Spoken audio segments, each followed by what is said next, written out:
What is up, you guys? Naesam here, and today, actually about 20 minutes ago, they decided to add the legendary vendors back, they being Blizzard, onto the beta servers. It was basically, I went into an arena, and then I exited the arena, and suddenly there was a giant torrent standing in front of me. So I'm glad I was actually on for that, since they didn't post anywhere that they did it. I mean, some people said it on Twitter and stuff, but I'm usually asleep at this time. It might be kind of weird because it's 1 PM, but still. Either way, regardless, I am here and I have legendaries that I would love to try out. And I think I'll go ahead and do that now. So I'm going to show all of the different legendaries in action on training dummies and probably be evaluating their DPS increase or decrease. I'm about 680, or said that backwards, 860 eye level, which is short, maybe like just below what you'd normally be going into raids, if you're doing it right anyway. So, I guess we'll find out what happens. So I have organized them, the bottom being Ellie, then Enhance. These ones are just like the ones that are kind of not spec specific, and these ones are the Restoration. I'm going to be starting with Elemental since that's my main spec, and that is the one I'll be doing most in depth, as I mentioned in my last video regarding Legendaries. Elemental is my main spec, that is the one I focus on. Enhancement I don't know a whole lot about, and Resto I recently learned a lot about because I might have to be an off-healer. So if I don't go very in-depth, or I miss a couple of the facts on these ones, I'm sorry, but there's not a whole lot I can do about that since I don't really have the time to go research it super thoroughly.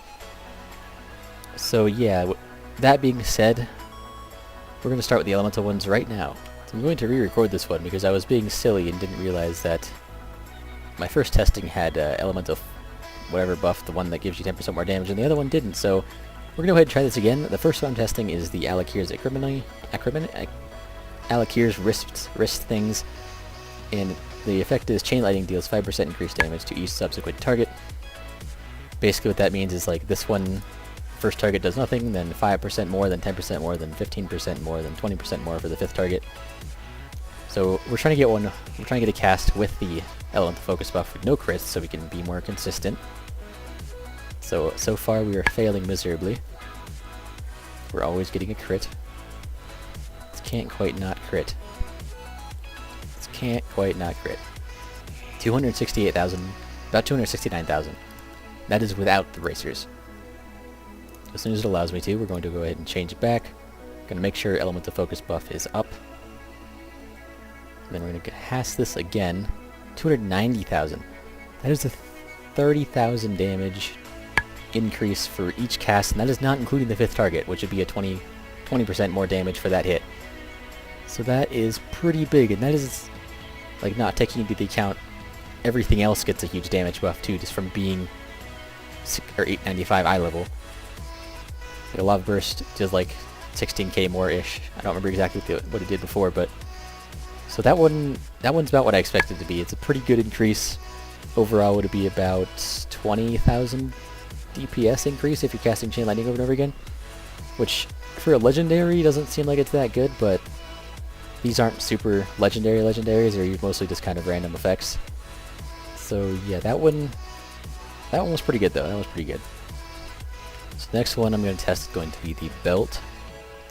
Equip Lava Burst deals an additional 6,323 damage over 6 seconds, stacks up to 5 times. This one I don't really see being all that amazing outside of Ascendance, but just, I mean, it's pretty self-explanatory, but we're going to go ahead and test that anyway, just because why not, right? 215,000, it doesn't actually affect the Lava Burst damage, so I don't know why I'm checking that, but actually it kind of does because of the stats, so I guess we'll go ahead and check that anyway. With the buff, 236,000. I feel like I'm talking incredibly fast right now. I need to slow it down a little bit. 238,000. That's about 4,000. That's, yeah, it's not very good. But how much did that actually do? I'm sorry for the buzzing. I had to let go of my computer. That did 24,000. Was that actually only one cast though? Let's see exact amount it did. Stay in combat here. Okay, that is definitely scaling with gear. 36,000. It says it don't. Wow. Maybe that's kind of way better than I thought it would be. I thought those would be like really bad. It seems like it's doing 6k per tick instead of over the entire 6 seconds. Maybe that's a bug. That could definitely be a bug. So there's one other thing I want to test with this one, and that's going to be with Ascended, so I will be right back. So we're going to go ahead and test this with, like, all damage buffs, excluding Hero, because I might need that later, and I don't want to waste that. So here we go. Let's see exactly how much damage this thing does. So we're just going to burst like I normally would. And Lava Burst hits really hard. Almost 300k. That's without like a crit proc or anything. So burst is over. I'm going to keep Lightning Bolt going, just stay in combat until this dot falls off.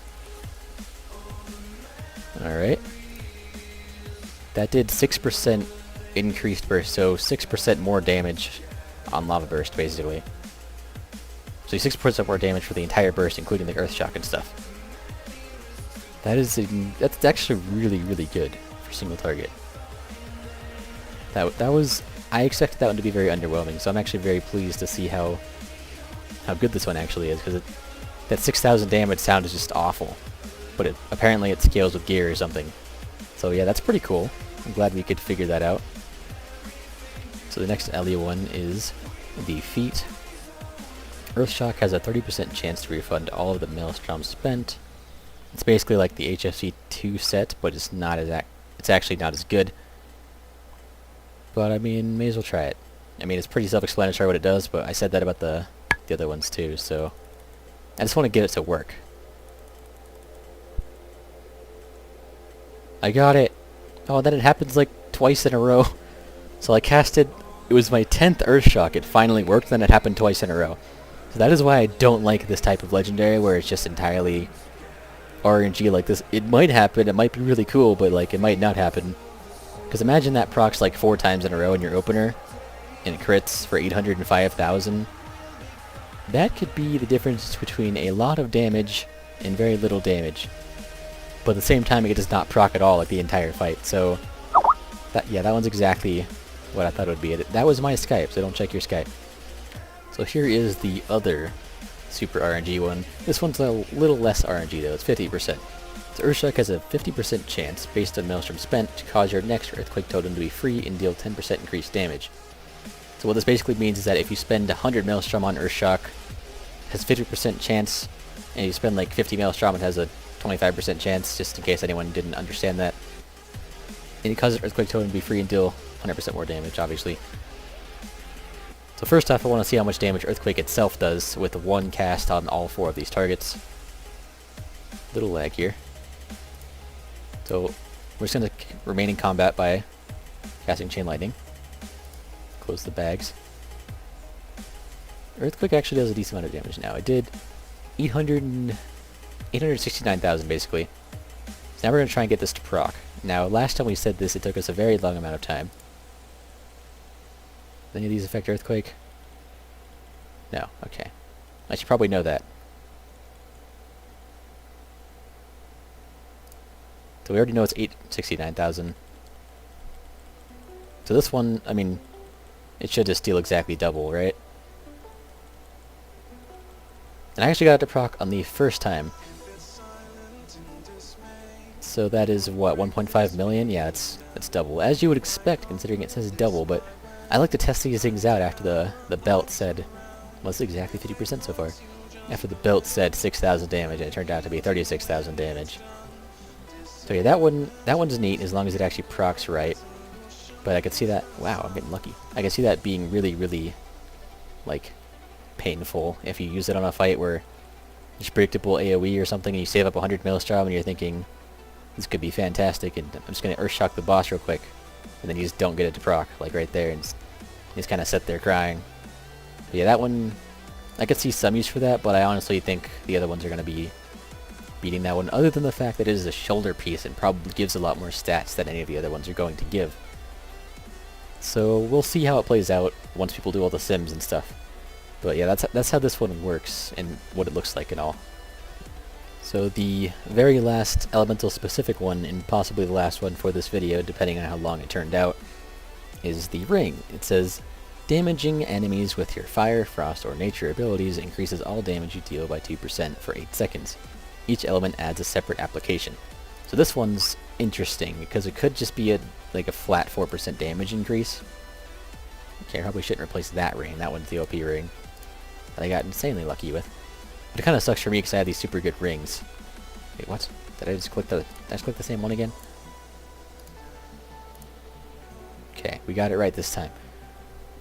So fire damage gives me this buff. Nature damage gives me this buff. So my flame shot continuously procs the fire one. That's good to know. And I'm assuming earthquake would probably continuously proc. Okay, that's weird. It doesn't. So flame shot continuously procs that one, but nature damage from earthquake does not. Oh, earthquake is physical damage. I should probably know that. Yeah, I should definitely know that. So this one, my main concern or question would be, is it worth using frost shock? And that is something that's really hard to test because every individual test is going to have separate RNG aspects and stuff. And my analysis would probably be, if you have 0 Maelstrom and you're moving, definitely throw in a frost shock. Like in this situation right here, if you have to move suddenly, you frost shock, and you get that 2%. It's just basically a free 2% damage and a little bit frost shock damage. So that's my point of view on this. But I honestly don't think it's going to be amazing. But it's also not going to be bad by any means. It's going to be a flat, if anything, a flat 4% damage increase along with an 895 eye level ring. So yeah, that one is actually pretty self-explanatory because there is no varying numbers or anything. The only thing I learned about it is that flame shock repeatedly procs it, which is cool. So you already know by the title, but I just realized that this video is already 15 minutes long almost. I also can't speak, and that means I'm going to be separating the videos by spec. So sorry if there's a little spam, but since Ellie is my main spec, I think I'll be trying these ones real quick. The neutral ones, just to see kind of like what they do, how they work. So this one is another ring. Successfully applying a loss of control effect to an enemy grants you 70% increased movement speed and 15% haste for 10 seconds. So this one's going to be very rarely useful, but if there's like a priority pack of ads that you have to stun with your capacitor totem, now that capacitor totem only takes 2 seconds to load, that could be very good. You get to move super fast, and 15% haste is a very, very high amount of haste actually, just for like a proc you can do every 45 seconds, if not more. Wait, I just got an idea. Does Earthquake Stun proc this? Does Earthquake Stun actually stun target dummies? That's another question that I'm not entirely sure about. Okay, it does, and it does not proc this. Okay, that's probably a good thing, because that would be insanely overpowered. So Earthquake stuns a lot. So I guess we did learn something about this. Yeah, you can stun things every 45 seconds, or root things or whatever. I believe they all have a 45-second cooldown. This one has a 30-second cooldown. Okay, so this one has a longer cooldown, but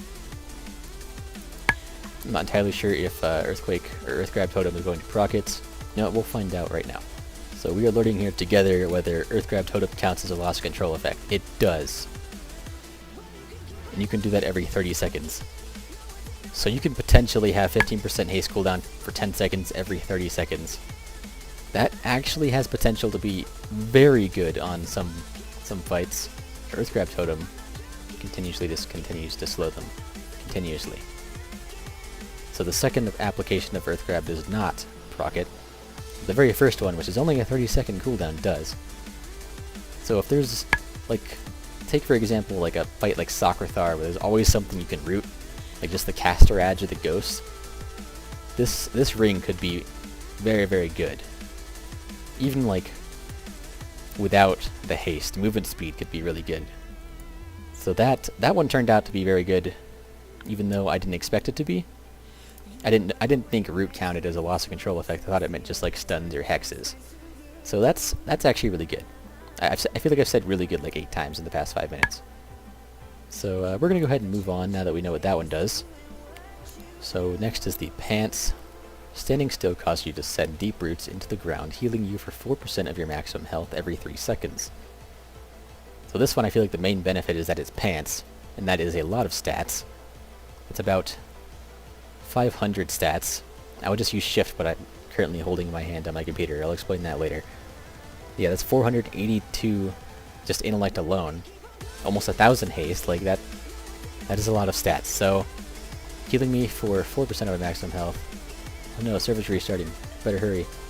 4% of my maximum health every 3 seconds. I don't get to actually see the numbers, apparently. It's kind of what I wanted to see, but I guess I can just do the math. 4% of 2 million would be about 80,000. So 80,000 health every 3 seconds. That's pretty good if you're just standing still the entire time, like on a fight where there's a lot of AoE damage going out or something. I can see that being good, especially with this stuff.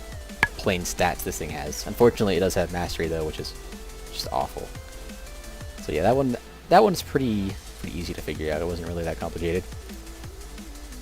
So this last one's probably going to be pretty self-explanatory as well. It is a neck piece that says, after not taking damage for 5 seconds, you gain an absorb shield for 15% of your maximum health for 30 seconds. This effect may occur once every 30 seconds. So potentially you could always have a 15% absorb shield for your 15% of your maximum health absorb shield going on. So I haven't taken, maybe I need to be in combat. There it is. So that's 325,000 damage that it absorbs. That's definitely very good if there's like spiky bursty damage. But other than that, especially since it's a neck piece, it's probably not going to be all that useful. Okay, not only a neck piece, but it also has 1300 mastery. And as a lot of you probably know, mastery for Ellie is no bueno. So this one is probably going to be our worst one. So that is the end of the Elemental Shaman Elemental Shaman Legendary video. Hopefully you guys got to see some things that you didn't know. Even I did, and I looked at these very in depth before. So that's cool. But yeah, if you're only here for the information on that, go ahead and click away now. Subscribe if you liked and you want to see more, like the video and stuff. But for the rest of you, all my subs and stuff that have seen previous videos, I just wanted to ask if you noticed the decrease in the buzzing sound, if it's worth me doing what I'm doing right now to make it go away. Because for anyone that's curious, I basically found out that my buzzing sound is, or the humming sound that my mic makes, is apparently a grounding issue with my computer, or my outlet, or something. And the way I found this out was one day, my foot touched the back of my computer while I was using OBS, and I saw my mic volume go down. And I was extremely confused why that would make my mic volume go down. So I started doing tests with recordings and stuff, and discovered that if I touch the metal part on the back of my computer with my hand, or foot, or any part of my body that isn't covered with clothes, it makes the buzzing or humming sound get really quiet. And that's kind of how I figured out it was a grounding issue. So this entire video I turned my computer around and faced it like its back towards me, and I've just been touching the metal part with my left hand. That's why I can't use my keyboard. So I just wanted to know if anyone actually noticed that, so I could know if it's worth it or not. So hopefully it is, because the buzzing was very annoying, even to me, just when I'm like editing and stuff. So yeah, if you think it's a big difference, let me know, because I actually don't mind doing this for videos like this where I don't really need to use my keyboard. So yeah, I just thought I would explain that real quick, since I'm sure some of you are wondering why I kept talking about touching my computer, because that probably sounds really weird.